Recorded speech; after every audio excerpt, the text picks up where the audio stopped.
बिहार विधानसभा चुनाव जेएमएम नहीं लड़ेगी। पहले खबर थी कि जेएमएम चुनाव लड़ेगी, वो भी नाराज थे कि उनको हिस्सा मिले यहाँ पर सीटों में, लेकिन उनको सीट नहीं मिली थी, तो 6 सीटों से लड़ने की खबर उनकी चली थी। लेकिन अब ये जानकारी मिल रही है कि जेएमएम ने विश्वासघात करने का आरोप लगाया है। आरजेडी और कांग्रेस ने साजिश की है, ये जेएमएम का कहना है, लेकिन चुनाव वो इस बार बिहार का नहीं लड़ेगी। तो नाराज जरूर हैं, लेकिन चुनाव न लड़ने का फैसला उन्होंने यहाँ पर किया है। इस पर प्रभाकर जरा थोड़ा रोशनी डालिए। नाराजगी दिख रही है साफ तौर पर, दूरियां तो पैदा हो गई हैं, भले ही चुनाव न लड़े। देखिए, वो नाराज भी है और साथ में दुखी भी है, क्योंकि आप देखिए पहले झारखंड की स्थिति को देखिए। वहाँ पे आरजेडी जो है उनकी अलायंस पार्टनर है, जेएमएम उन्हें सीट देती है और बाकायदा जेएमएम वहाँ पर बड़ी पार्टी की भूमिका में है। उसके बाद भी आरजेडी को सीट दी जाती है। आरजेडी के कोटे से वहाँ मंत्री भी हैं, जो संजय यादव वहाँ पर झारखंड की सरकार में मंत्री है। उसके उलट बिहार में जब जेएमएम अपना हक मानती है कि भाई आपको झारखंड में अगर हम सीट देते हैं तो बिहार में आप हमें सीट दीजिए। झारखंड मुक्ति मोर्चा जो सीटें मांगती है वो उन इलाकों में मांगती है जो झारखंड से सटे हुए इलाके हैं और खासकर जो आदिवासी बहुल इलाके हैं। और वहाँ पे पूर्व में झारखंड ने जेएमएम ने जो है वहाँ चुनाव जीता भी हुआ है, सीटों को जीता भी है, क्योंकि वहाँ आदिवासी संख्या जो है काफ़ी ज़्यादा है। लेकिन जो आरजेडी है या कांग्रेस है या जो बाकी घटक दल हैं वो जेएमएम को एडजस्ट नहीं कर पाते हैं।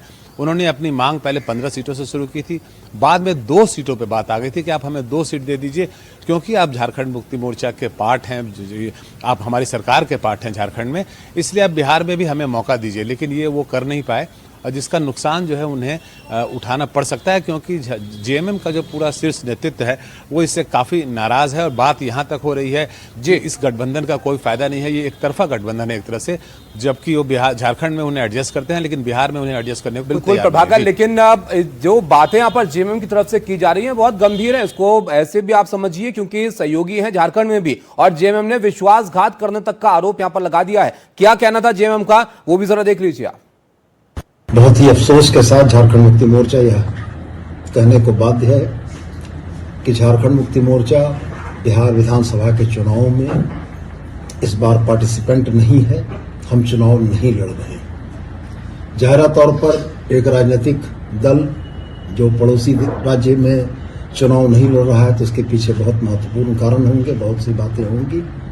तो मैं आपसे यही कहना चाहूँगा कि बिहार के गठबंधन के अगुआ राजनीतिक दल की राजनीतिक धूर्तता ने झारखंड मुक्ति मोर्चा को यह नुकसान पहुंचाया, झारखंड मुक्ति मोर्चा के बिहार में चुनाव लड़ने की आकांक्षाओं पर पानी फेरा।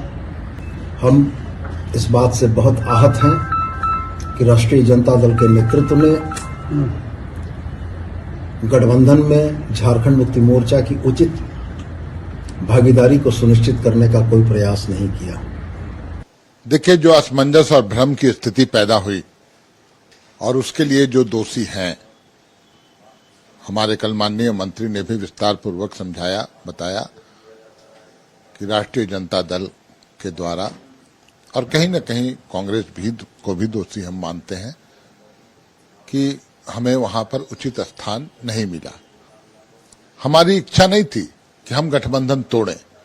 6 सीट पर पार्टी मन बना चुकी थी, परंतु फिर इंडिया गठबंधन के तरफ से ये बातें आई थी कि नहीं, आपको एकोमोडेट किया जाएगा, इंतजार करें। लेकिन इंतजार की इंतहा हो गई, तो पार्टी ने फैसला लिया कि हम चुनाव में न अपना कैंडिडेट उतारेंगे। गठबंधन ने जब हमें हमारा हक नहीं दिया तो फिर ठीक है, हम चुनाव के बाहर रहते हैं।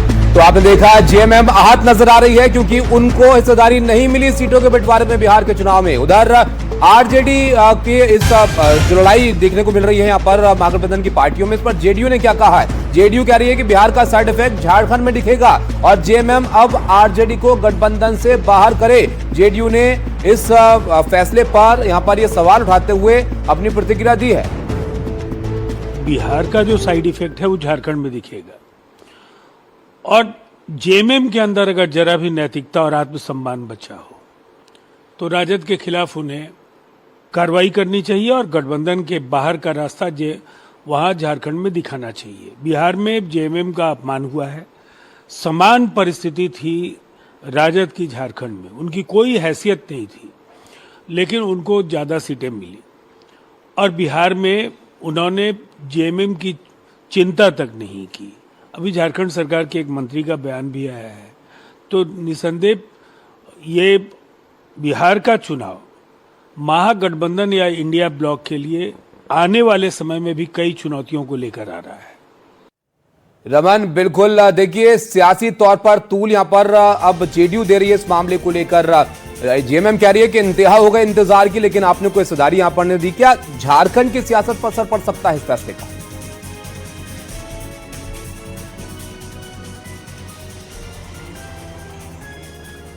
बिल्कुल, जिस तरीके से जेएमएम ने बिहार में चुनाव नहीं लड़ने का फैसला लिया, साथ में उन्होंने बताया कि राजद के नेतृत्व को इस पर सोचना चाहिए।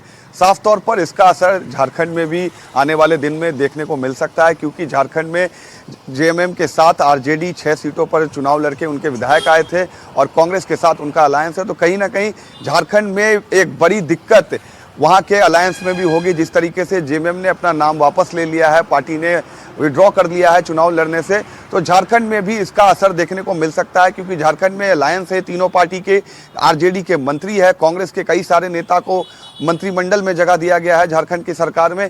लेकिन जिस तरीके से जेएमएम ने लास्ट मोमेंट पे अपने आप को बैक किया है, इसका सीधा असर झारखंड में आपको बिहार चुनाव के तुरंत बाद देखने को मिल सकता है, क्योंकि बिहार चुनाव से जो भी डेवलपमेंट होगी उसकी डायरेक्ट इम्पैक्ट जो है वो कहीं ना कहीं झारखंड के असेंबली में और झारखंड के जो गठबंधन की सरकार चल रही है वहां पर पड़ेगा।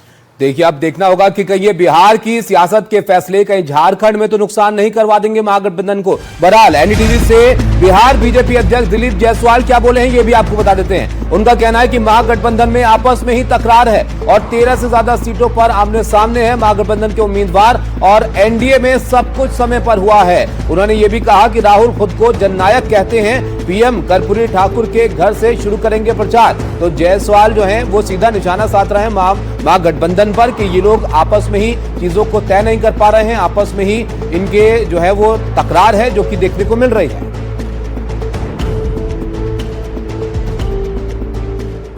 इस वक्त हमारे साथ बिहार भाजपा के प्रदेश अध्यक्ष दिलीप जायसवाल जी है। सर, 143 सीट पर आरजेडी ने अपने कैंडिडेट उतारे, कई सीट पर हम देख रहे हैं कि आमने सामने कांग्रेस आरजेडी खुद है। देखिए, कांग्रेस आरजेडी एक दूसरे को 2 नंबर की पार्टी बनाने के और पूरा उनका जो है ये अभियान चला। राहुल गांधी का जब एसआईआर का यात्रा हो रहा था उस समय भी आपने देखा कि राहुल गांधी चाहते थे कि तेजस्वी तीसरे नंबर पर बैठे। ये उनका अंदर का मतभेद है और कभी भी महागठबंधन के अंदर आपसी संवाद, आपसी मेल रह ही नहीं सकता है। और जनता और मतदाता ने देखा कि एनडीए ने सबसे पहले सीट शेयरिंग किया, सीट का बंटवारा किया, उम्मीदवार का घोषणा किया और आज तक महागठबंधन जो है सिर फुटोवल चल रहा है और अभी भी करीब 13 जगह पर इस तरह का मामला सामने नजर आ रहा है। जनता और मतदाता इस बात को देख रही है कि जो महागठबंधन सीट का बंटवारा नहीं कर सकती है वो कभी भी सरकार के लायक नहीं हो सकती है। और इसीलिए जनता ने मन बना लिया, मतदाता ने मन बना लिया कि एनडीए की सरकार 2/3 बहुमत से बने। कितना एडवांटेज मिलेगा सर? एक तरफ जो विपक्ष है लग रहा है कि सरेंडर कर चुका है, आप लोग के प्रधानमंत्री भी यहां आ रहे, कितना एडवांटेज आपको है इस चुनाव में? देखिए, विपक्ष का चेहरा सीट बंटवारा में जंगल राज 2 का याद करा दिया। जंगल राज 1 और जंगल राज 2 जो लाने वाले ये लोग चाहते हैं, मतदाता को याद कराया। और महागठबंधन जिस तरह का सिर फुटोवल कर रहा है, मतदाता कभी भी उसके साथ नहीं जाएगी। और इसका सबसे बड़ा जो है ये रिजल्ट सामने आ रहा है कि एनडीए 2/3 से ज्यादा बहुमत से सरकार बनाने जा रही है।